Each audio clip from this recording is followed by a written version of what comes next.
Everyone thought he'd been kidnapped. The search grid was ready. K-9 units waited at the trailhead. Then a deputy spotted him standing between two pines, barefoot, steady, not crying. "Hey, buddy," the deputy said. No answer.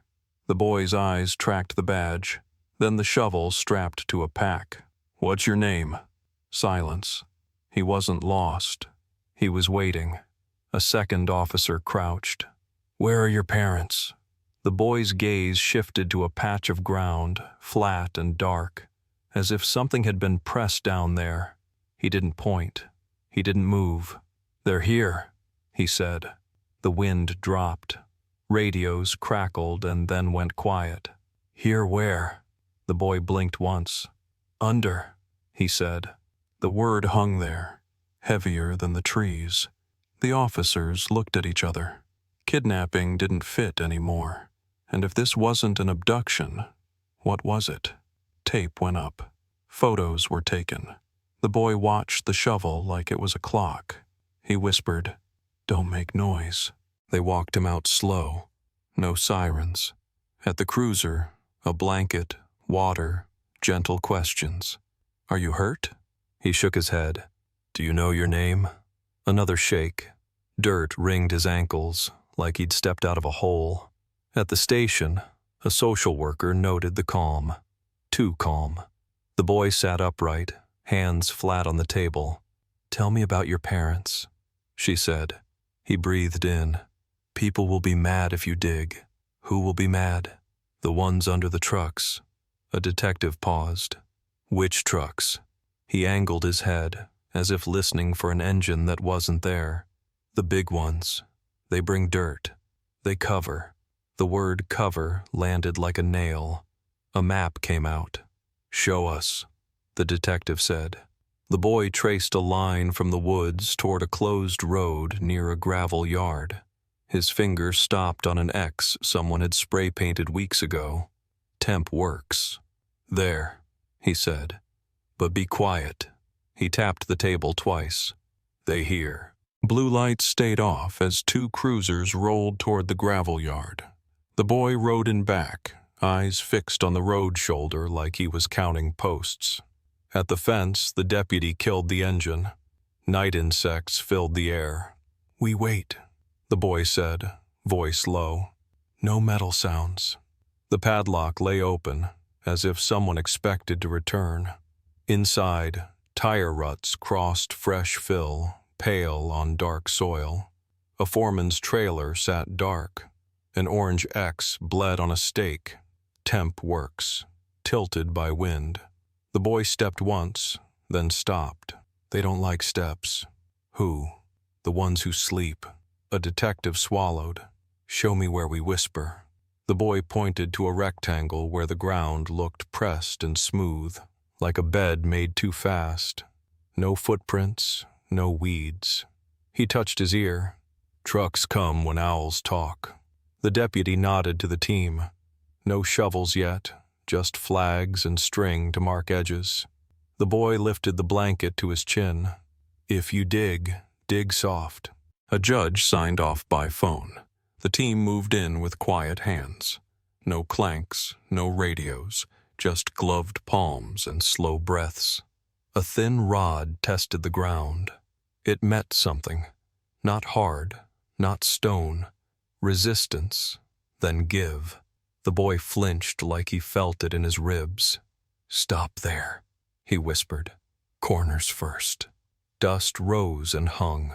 A stray dog barked, then fled at a whistle none of them heard. The detective checked the grid. "Why here?" The boy looked past the rectangle to a burned barrel and a line of pallets. "Because this is the first place," he said. "New dirt lies nice. Old dirt keeps stories."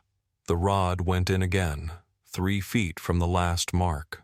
Same resistance. The air cooled. A faint, sweet smell slid up and then was gone. The boy's hands trembled. "My mom said not to listen if someone talks from the ground." He met the detective's eyes. "But they will." The shovel blades finally touched soil.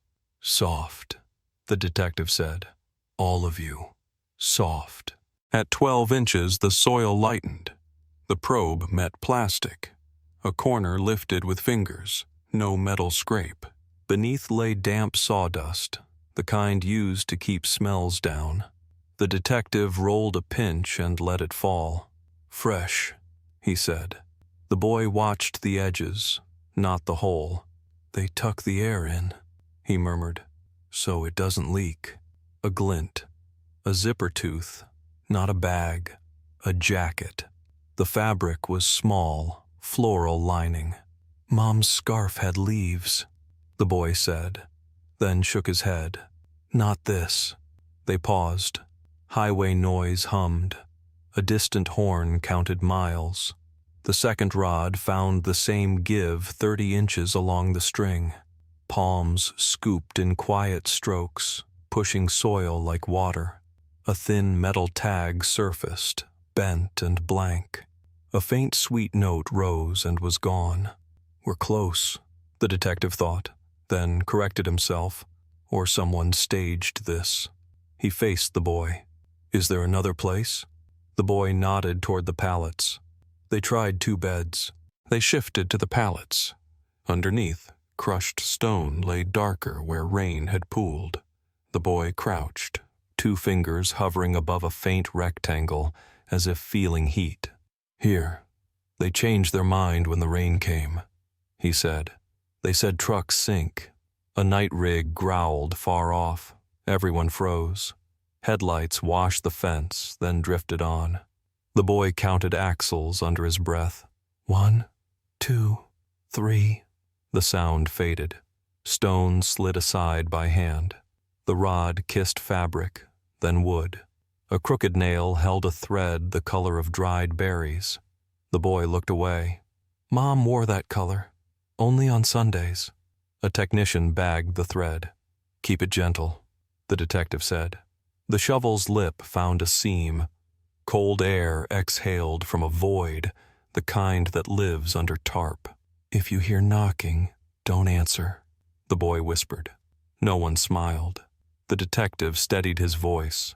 Corners first. We open on 3. 1, 2. On 3, they lifted the plywood. Cold air pushed out, dry and stale. The void was a shallow chamber, framed with cinder block and lined with tarp. No bodies.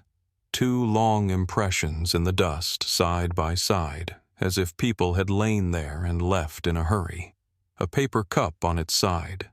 Tape with gray hairs caught on the edge. A nail head wore a ring-sized scratch. The boy did not look inside. He stared at the corner where a short pipe rose and bent toward the fence. They talked through that, he said. The detective put his ear near the bend. Nothing. Only a hollow carrying the yard's breath. On the floor, a calendar page. April, torn. Dates crossed until yesterday. Next to it, a cigarette butt still smelling faint.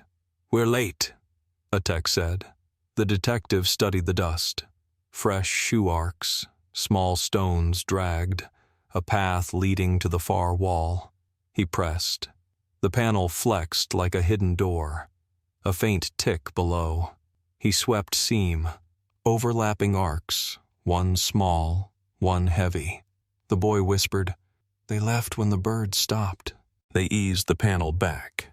Behind it, a crawl made from pallets and plastic ran toward the fence, ribs of 2x4s holding a narrow throat.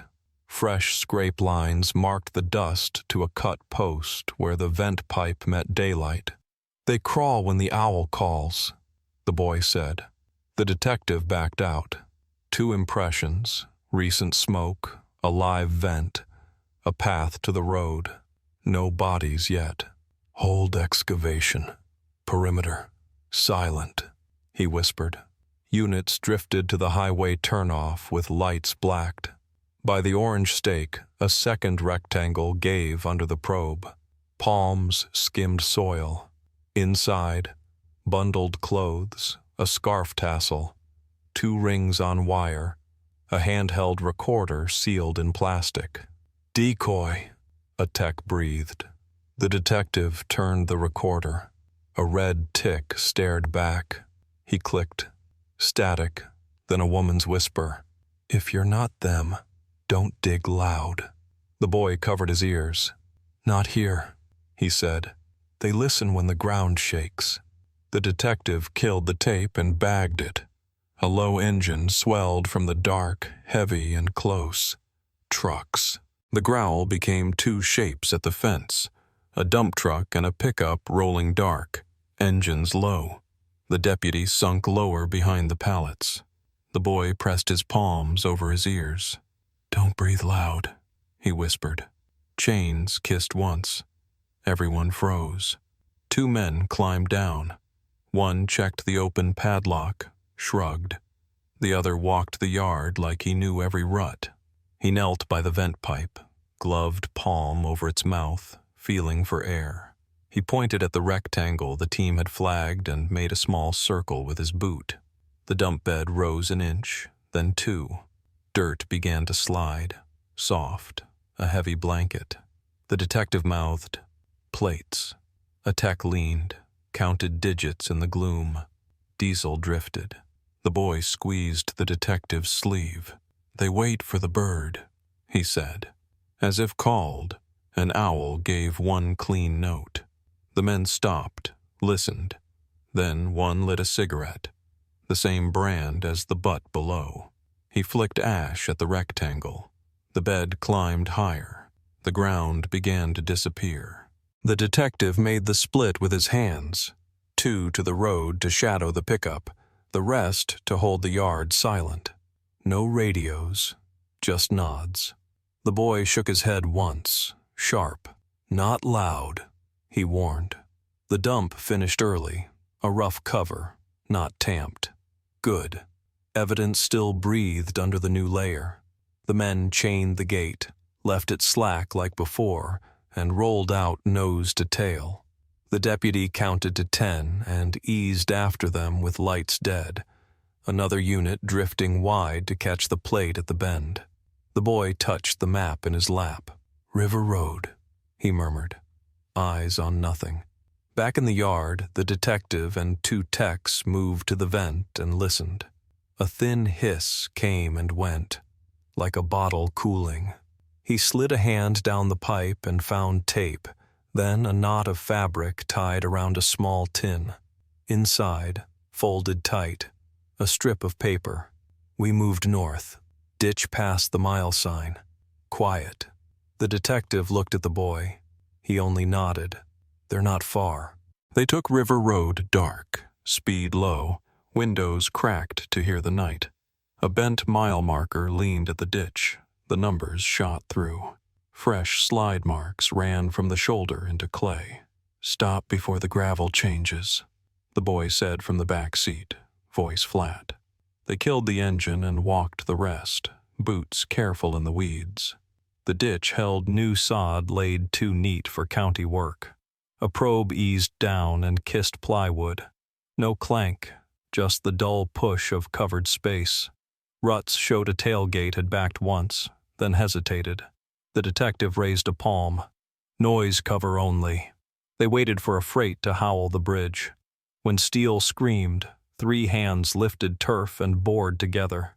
Underneath, plastic sheeting, straw, a cut vent pipe capped with waxed tape, and a string tied to a tiny bell, a trap for sound. The tech pinched the clapper. The boy whispered from the road, "Corners." A slit, slow. Air exhaled, dry and sweet. Then, faint, like a moth, 3 soft knocks from below. No one answered the knocks. The detective laid his cheek near the opening. "We're here. Stay still." Palms cleared straw by feel. A cavity appeared, barely 3 feet deep, braced by block and timber. 2 adults lay side by side, wrists taped, eyes open, lips dry but blue with cold air. Alive. A blanket slid in first, then hands. Quiet, steady, lifting them out as the freight's tail faded. The woman's breath rattled. He said we were his parents, she whispered. The man nodded, winced. We said yes. They fed us then. The detective glanced at the boy by the cruiser, his face unreadable in the dash glow. The woman gripped the detective's sleeve. The boy isn't theirs. They move him first. He points where to dig quiet. The man added, 2 men, one with a red cap. They wait for the owl. The trucks drown the sounds. On the plywood's underside, a stenciled code matched the gravel yard's pallets. Temp 17. The detective felt the case pivot. Kidnapping didn't fit. This was choreography, and the next cue was close. Medics came without sirens. Blankets, low lights, scissors for tape. The woman's pulse steadied under a cuff. The man blinked hard, dust in his lashes. They drank slow. No metal clatter. The detective kept his voice near a whisper. Who told you to say you were his parents? The woman swallowed. Redcap. He said the boy needs a story, or he stops eating. The man added, They teach him rules. Corners, soft dirt, no bells. The detective looked toward the cruiser. The boy sat very still, watching the ditch like it might speak. Who taught you the corners? The detective asked him. The boy didn't turn. The man who counts trucks, he said. He said voices leak from edges. Do you know your name? A pause. He changes it. The woman reached from the gurney. He's not with them by choice, she whispered. When he warns you, it's because they told him how to keep us alive. The freight moaned far off. The detective nodded once. We move now, he said. Quiet extraction, then north. The boy said, Not north, west. They moved as one, a dark line under trees. The rescued pair rode with a medic and a tech who spoke in eyes, not words. The detective took the boy. River Road bent west, the mile marker pale and bent. Past it, a pull-off opened to brush and a berm of new soil. Engines died. Night took the sound back. A thin pipe poked from the berm, capped with wax. The boy pressed his palm near it. Warm, he said. They left not long ago. He tapped the pattern from the station. 2 quick, 1 slow. The pipe answered with a dry hollow. Boot arcs scarred the gravel. In, turn, back. The detective set a silent perimeter, mouths only, hands low. Then tires whispered through leaves. Headlights off. A pickup rolled in. Red cap at the wheel. Another man riding the step. They went straight to the pipe. The boy's grip tightened. He listens, he said. The detective raised his hand. No shout, no flash, just the quiet shape of a take. 2 shapes slipped from the trees, deputies moving low. Red cap knelt at the pipe, ear tilted. A hand covered his mouth, the other pinned his wrist. No shout. The second man spun toward the berm. The boy tapped a quick pattern on the cruiser hood.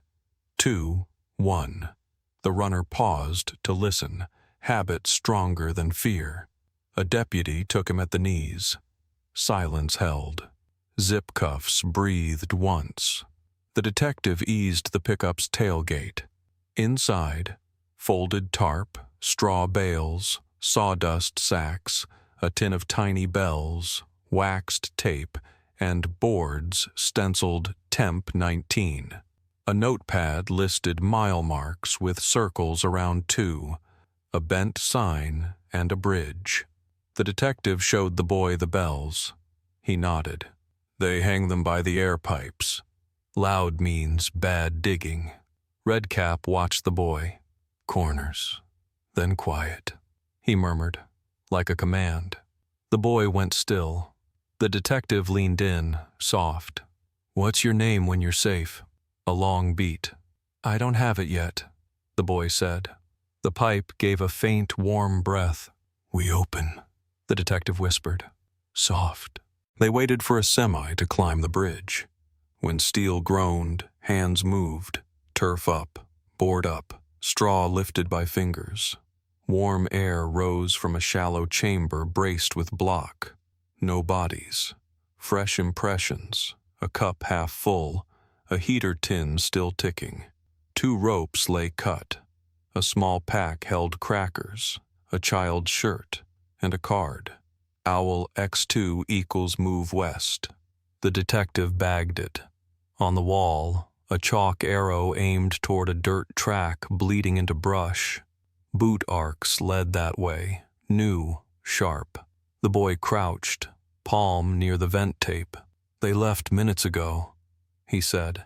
He listens for the second owl, then he drives. Redcap smiled without teeth. "You're late." The detective ignored him. He traced the boot path to the road where gravel was combed with a branch to hide ruts. The boy pointed at the mile note in the pad. Bent sign, then bridge. The semi's echo faded. Night went thin and quiet.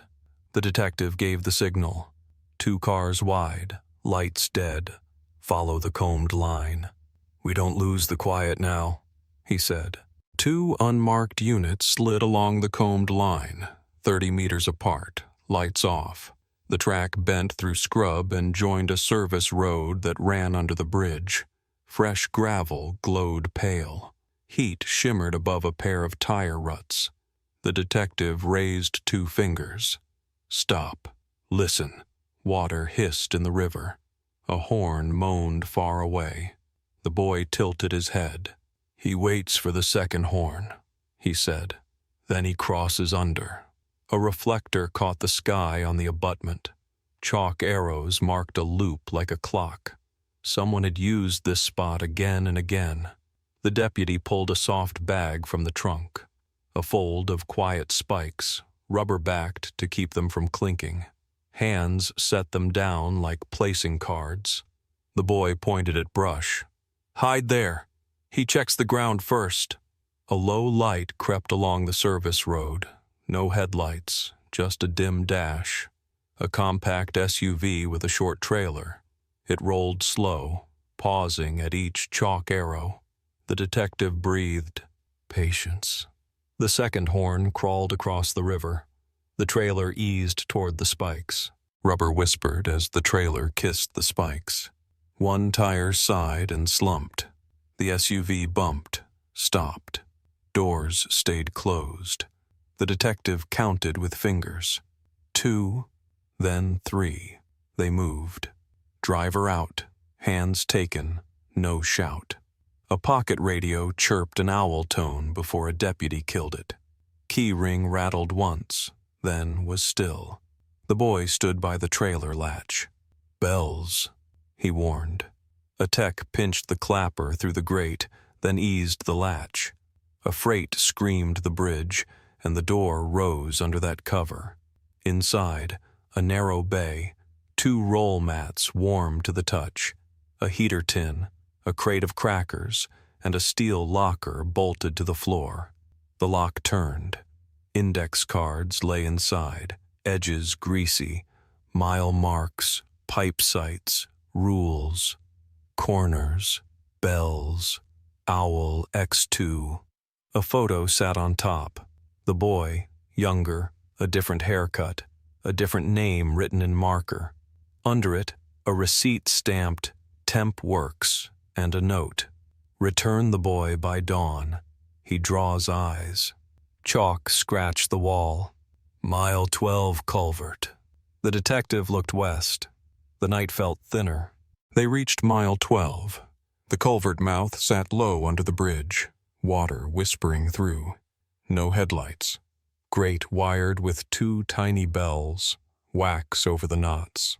The boy touched the metal, then drew his hand back. "Clocks here, not owls," he said. "Every half hour." A freight moaned far off.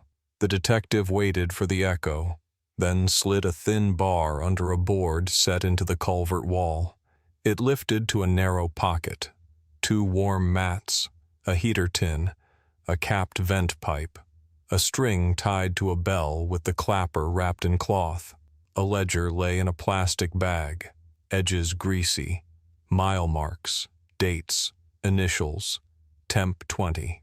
On the wall, chalk, return before dawn. The boy listened to the river. Next clock in 6 minutes. The detective nodded. A tech swapped the bell for a duplicate wired to a line they could pull from the bank. Spikes lay ready in weeds. Units crouched in brush. On the stroke, 2 rings. The detective whispered. We let their rules bring them. The river's hush counted time better than a watch. When the bridge clock chimed faint from town, the tech gave 2 small tugs. The duplicate bell answered with 2 dry ticks. Minutes later, a box truck drifted in dark, trailer low, a compact SUV sliding behind it. Doors stayed shut. Then a man with a clipboard stepped down, red scarf at his throat, and tapped the grate. He listened, then waved. Another man crawled toward the culvert pocket with a coil of tape. The detective's hand fell.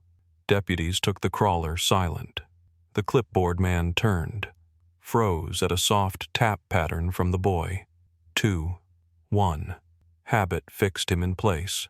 Zip cuffs whispered. Inside the truck, crates, tarps, wax, more bells, index cards, Polaroids stamped with mile numbers. A manifest read, Quarry Drop 0430. The boy found his photo, labeled with a name that wasn't his. Keep it, he said. I want the next name. The detective folded the manifest. We move now. Quarry. No horns, no owls, just clocks. Just. The quarry opened like a missing piece of the earth, black and wide.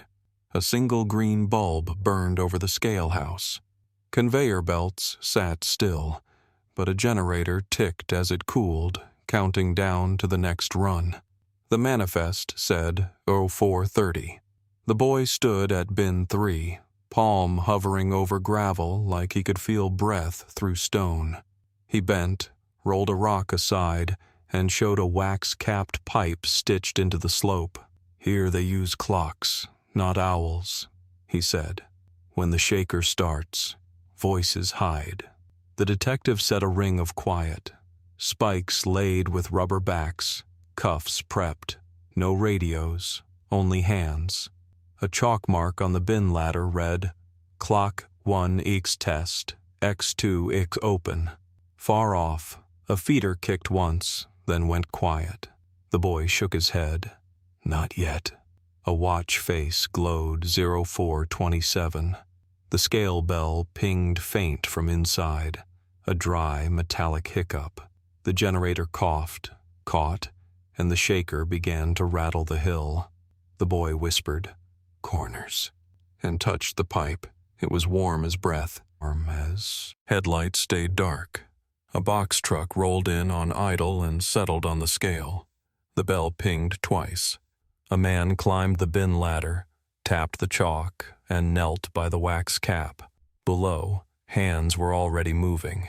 A tech pinched a tiny bell wired to the vent and held the clapper still. The detective lifted turf where the slope met a plywood seam. Straw sighed. Warm air rose. Soft, he breathed. The truck's driver opened the tailgate to slide in boards. 2 deputies folded him without a sound. The latter man froze at a quiet tap pattern from the boy. 2, 1. Habit turned into a snare. Zip cuffs whispered. The seam lifted. A shallow chamber lay under the gravel lip, braced in block, a heater tin ticking. 1 girl, maybe 12, blinked in the dim, wrists taped, lips cracked but pink with warm air. Alive. A ledger sat in a plastic sleeve. Mile marks, bin numbers, temp 21, and a list titled Return Names.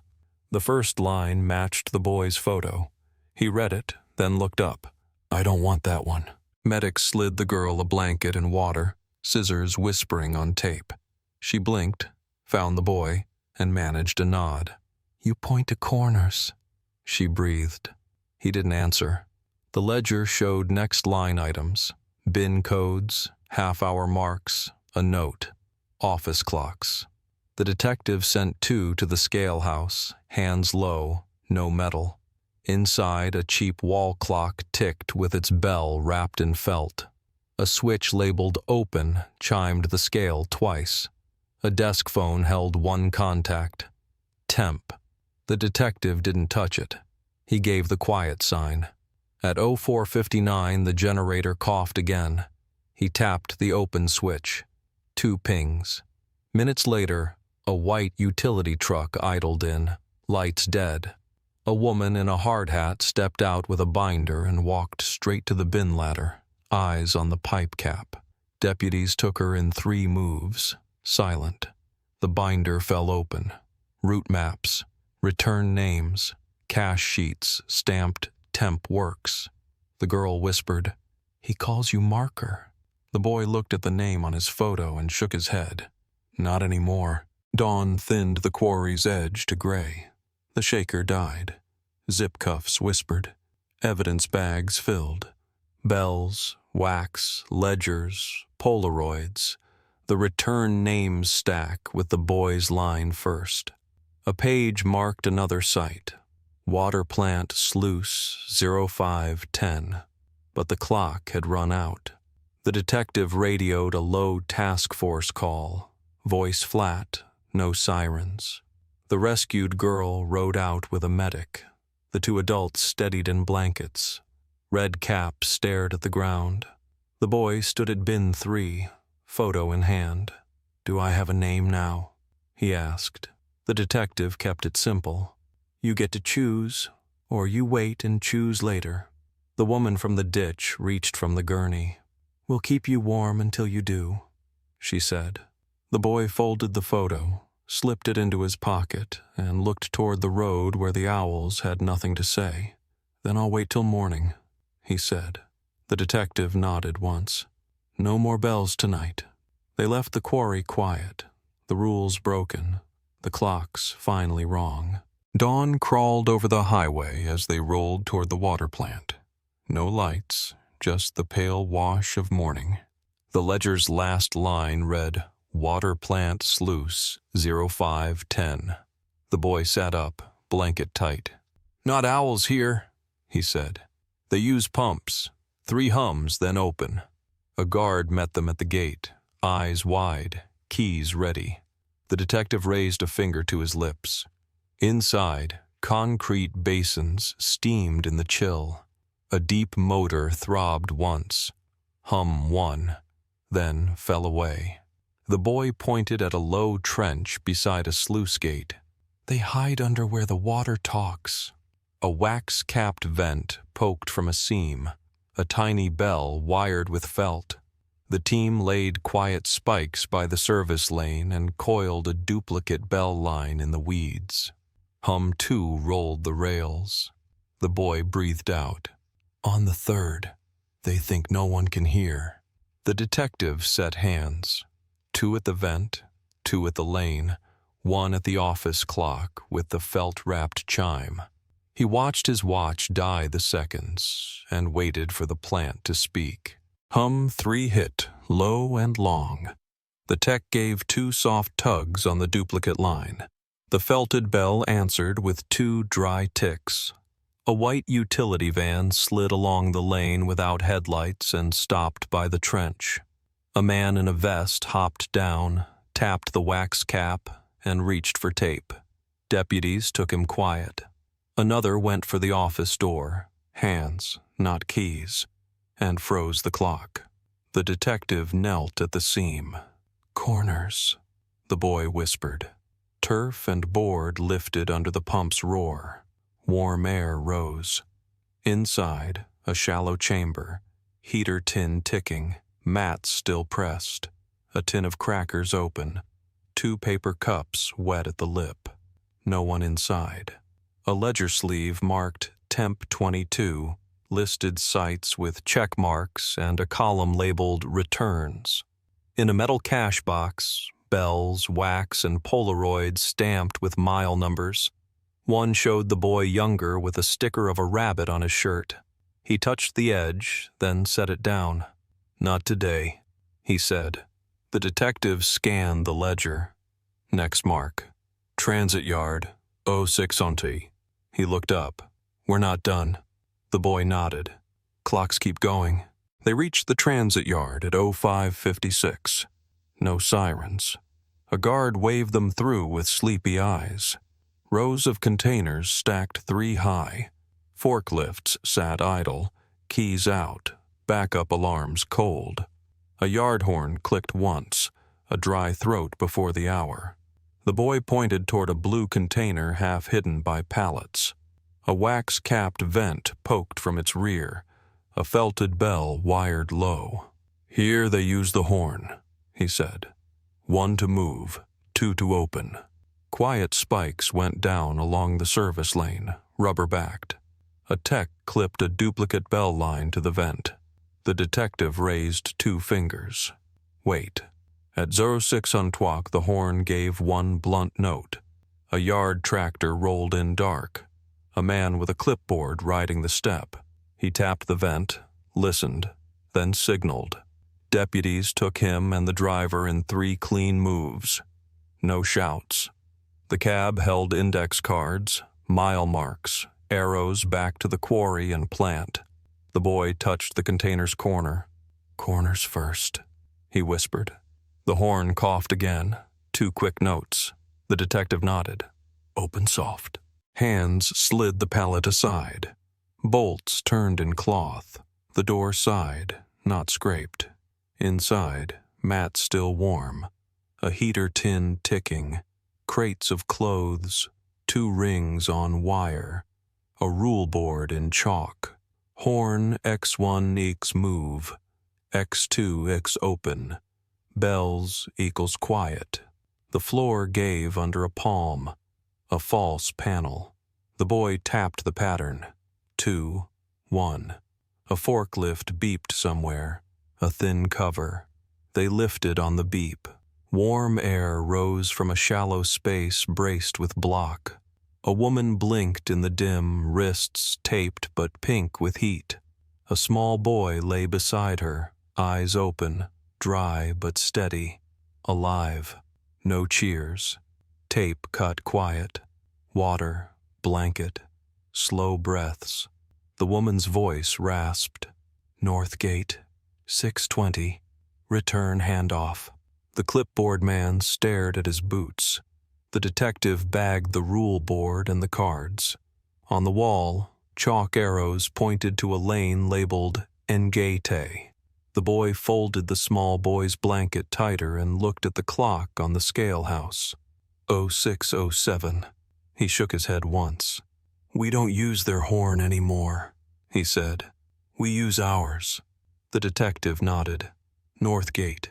North Gate sat half open, pallets stacked like blinders. A felted bell was wired under the hinge, ready to tick at the slightest shake. A tech pinched its clapper and tied in a duplicate line. The detective pointed to the horn switch in the scale house. 2, he mouthed. At 0620, the horn gave 2 short pings. A gray van drifted in with lights dead, a sedan shadowing its bumper. The sedan paused at the hinge, a man crouching to listen for the bell. Hearing only the planted ticks, he waved. Deputies folded him without a sound. The van rolled to the pallets. The driver tapped twice on the door and reached for tape. Hands took him too. Soft, quick, done. Inside the van, tarps, wax, a cash tin, a phone set to silent alarms. 0645, silo, and a ledger of return names with the boy's line on top. He stared at it, then looked away. The detective tapped the horn once, move, and watched the yard stay still. We're ahead, he whispered. The boy nodded. For once they follow us. The silo rose white against a pale sky. An auger sat quiet. Its belt looped like a sleeping snake. The boy touched the tin housing. They cover digs with the auger, he said. Whistle means test. 2 means open. The watch read 0643. Quiet spikes went down on the service lane. A tech swapped the silo bell with a duplicate line. At 0645, the foreman's whistle sang once, thin. The detective didn't answer. A dusty pickup crept in, lone head on the wheel. The man climbed out and counted axles in the gravel, lips moving. 1, 2, 3, like prayer. The boy went still. "He's the one who counts trucks," he said. The man reached for the waxed cap on a vent at the base. The detective lifted 2 fingers. Deputies closed, hands only. Zip cuffs sighed. No shouts. The auger woke on a timer. Perfect cover. Turf lifted. Board came free. Warm air rose from a shallow chamber braced in block. Empty, but fresh mats. A heater ticking, and a metal box held the master ledger. Mile marks, clocks, payments, return names. The first page listed the boy's past names. He shut it. Not this time.